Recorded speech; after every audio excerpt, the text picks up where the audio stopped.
Assalamualaikum warahmatullahi wabarakatuh. Perkenalkan, kami dari kelompok 3 Akuntansi Syariah. Saya bernama Haldi Saputra. Dan saya bernama Rina Irwani Bursumarmata. Kami akan menerangkan hasil diskusi kami tentang akad salam. Pengertian salam. Menurut bahasa, salam berasal dari kata as-salam, yaitu pendahuluan karena pemesan barang menyerahkan uangnya di muka. Secara terminologi, para fuqaha menamainya al-mahwi atau barang yang mendesak, karena ia sejenis jual beli yang dilakukan mendesak walaupun barang yang diperjualbelikan tidak ada di tempat. Dilihat dari sisi pembeli, ia sangat membutuhkan barang tersebut di kemudian hari, sementara si penjual sangat membutuhkan uang tersebut. Definisi akad salam. Akad jual beli barang pesanan atau muslam fi'i dengan pengiriman di kemudian hari oleh penjualan atau muslam ilahi, dan pelunasannya dilakukan oleh pembeli al-muslam pada saat akad disepakati sesuai dengan syarat-syarat tertentu. Karakteristik akad salam. Karakteristik akad salam ada 6. Yang pertama, harga. Yang kedua, spesifikasi, kualitas, kuantitas, karakteristik, waktu penyerahan aset yang dipesan. Sudah ditentukan dan disepakati akad terjadi. Karakteristik akad salam pada harga. Barang pesanan yang sudah disepakati tidak dapat berubah selama jangka waktu akad. Apabila barang yang dikirim tidak sesuai dengan ketentuan yang telah disepakati, maka pembeli boleh melakukan khiyar, yaitu memilih apakah transaksi dilanjutkan atau dibatalkan. Hikmah akad salam. Manfaat bagi pembeli. Adanya jaminan memperoleh barang dalam jumlah dan kualitas tertentu pada saat ia membutuhkan dengan harga yang disepakatinya di awal. Manfaat bagi penjual ialah diperolehnya dana untuk melakukan aktivitas produksi dan memenuhi sebagian kebutuhan hidupnya. Skema akad salam. Yang pertama pasti adanya barang atau modal. Yang kedua ada penjual, ada pembeli. Yang pertama, penjual dan pembeli melakukan transaksi. Yang kedua, pembeli memberikan uang kepada penjual. Yang ketiga, penjual memberikan barang kepada pembeli.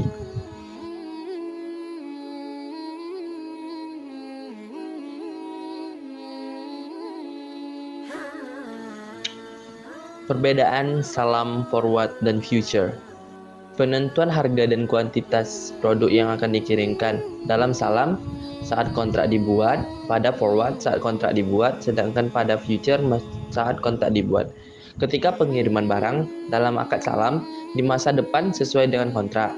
Pada forward, di masa depan sesuai dengan kontrak, dan future tidak harus ada pengiriman karena pembeli atau penjual dapat menutup kewajibannya dengan bertukar posisi. Misalnya, Tuan A menjual 1000 kg beras untuk pengiriman 3 bulan kemudian. Setelah kontrak berjalan 2 minggu, penjual dapat menutup posisi awal dengan menjadi pembeli beras sebesar 1000 kg. Pada pembayaran oleh pembeli, dalam akad salam, saat kontrak dibuat, pembeli harus melunasi seluruh nilai kontrak yang disetujui. Pada forward, saat barang diterima di masa depan sesuai dengan kontrak. Pada future, saat melakukan pembelian atau penjualan, investor harus menyimpan uang di clearing house dengan setiap hari akan proses mark to the market. Pada barang yang menjadi objek kontrak, barang yang halal dan harus mudah ditemui di pasar atau fungible. Umumnya, salam digunakan dalam kontrak jual beli produk pertanian. Forward, sesuai dengan kehendak pembeli dan penjual yang membuat kontrak forward. Barang yang ditransaksi pada future, barang yang ditransaksikan distandarisasi, umumnya future memperjualbelikan komoditas dan aset keuangan. Tujuannya dibuat kontrak. Salam memberikan modal kerja kepada penjual untuk memproduksi. Forward, lindungan nilai dan spekulasi. Future, lindungan nilai dan spekulasi. Dasar syariah akad salam. Dalam Al-Quran, terdapat pada Quran Surat Al-Baqarah ayat ke-282 yang artinya, hai orang-orang yang beriman, apabila kamu bermuamalah tidak secara tunai untuk waktu yang ditentukan, hendaknya kamu menuliskannya dengan benar. Di dalam hadis riwayat Bukhari Muslim, Barang siapa yang melakukan salam, hendaknya ia melakukannya dengan takaran yang jelas dan timbangan yang jelas pula untuk jangka waktu yang diketahui. Sedangkan pada hadis riwayat Ibnu Majah, 3 hal yang di dalamnya terdapat keberkahan, jual beli secara tangguh, mukarrodoh atau mudarobah, dan mencampur gandum dengan tepung untuk keperluan rumah, bukan untuk dijual. Rukun salam. Yang pertama ada pelaku atau pembeli dan penjual. Yang kedua objek akad atau barang yang akan diserahkan dengan modal salam yang berbentuk harga. Yang ketiga ada ijab qabul. Ketentuan syariah akad salam. Yang pertama pelaku. A. Ada penjual dan pembeli. B. Cakap hukum atau berakal dan dapat membedakan. Yang kedua ada objek akad atau modal salam. Modal harus diketahui jenis dan jumlahnya, berbentuk uang tunai. Para ulama berbeda pendapat masalah bolehnya pembayaran dalam bentuk aset perdagangan, berupa ulama menganggapnya boleh. Modal salam diserahkan ketika akad berlangsung, tidak boleh utang atau merupakan pelunasan hutang. Hal ini adalah untuk menjaga praktek riba melalui mekanisme salam. Oke. Ketentuan syariah barang salam. 1. Barang tersebut harus dapat dibedakan atau diidentifikasi, mempunyai spesifikasi dan karakteristik yang lebih jelas seperti kualitas, jenis, ukur, dan lain sebagainya sehingga tidak ada gara. 2. Barang tersebut harus dapat dikuantifikasi atau ditakar atau ditimbang. 3. Waktu penyerahan barang. Waktu penyerahan barang harus jelas, tidak harus tanggal tertentu oleh juga dalam ukur waktu tertentu. Hal tersebut diperlukan untuk mencegah gara atau ketidakpastian, yaitu harus ada pada waktu yang ditentukan. 4. Barang tidak harus ada di tangan penjual, tetapi harus ada pada waktu yang ditentukan.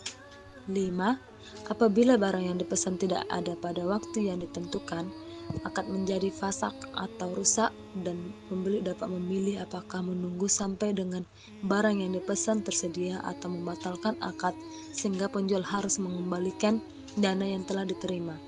6. Apabila barang yang dikirim cacat atau tidak sesuai dengan yang disepakati dalam akad, maka pembeli boleh melakukan khiyar atau memilih untuk menerima atau menolak. Kalau pilihannya menolak, maka si penjual memiliki utang yang dapat diselesaikan dengan mengembalikan dana atau menyerahkan produk yang sesuai dengan akad. 7. Apabila barang yang dikirim memiliki kualitas yang lebih baik, maka penjual tidak boleh meminta tambahan pembayaran, dan hal ini dianggap sebagai pelayanan kepuasan pelanggan. 8. Apabila barang yang dikirim kualitasnya lebih rendah, pembeli boleh memilih menolaknya atau menerima. Apabila pembeli menerima, maka pembeli tidak boleh meminta kembali sebagian uangnya atau diskon. 9. Barang boleh dikirim sebelum jatuh tempo asalkan disetujui oleh kedua pihak dan dengan syarat kualitas dan jumlah barang sesuai dengan kesepakatan, dan tidak boleh menuntut penambahan harga. 10. Penjualan kembali barang yang dipesan sebelum barang tersebut diterima tidak dibolehkan secara syariah. 11. Penggantian barang yang dipesan dengan barang lain. Para ulama melarang penggantian barang yang dipesan dengan barang lainnya. Bila barang tersebut diganti dengan barang yang memiliki spesifikasi dan kualitas yang sama, meskipun sumbernya berbeda, para ulama membolehkannya. 12. Apabila tempat penyerahan barang tidak disebutkan, akad tetap sah, namun sebaiknya dijelaskan dalam akad. Apabila tidak disebutkan, maka harus dikirim ke tempat yang menjadi kebiasaan. Hal yang membatalkan kontrak. Ada 3 hal yang membatalkan kontrak. Yang pertama, barang yang dipesan tidak ada pada waktu yang ditentukan. Kedua, barang yang dikirim cacat atau tidak sesuai dengan yang disepakati dalam akad. Dan yang ketiga, barang yang dikirim kualitasnya lebih rendah dan pembeli membatalkan. Contoh soal 1 Januari 2013. Pembeli dan penjual mengadakan kesepakatan akad salam dengan ketentuan sebagai berikut. Pertama, harga barang yang disepakati adalah 300.000. Dan kedua, barang akad dikirim pada 31 Maret 2023. Untuk si pencatat pembeli mencatat piutang salam di debit sebesar 300.000, kas di kredit sebesar 300.000.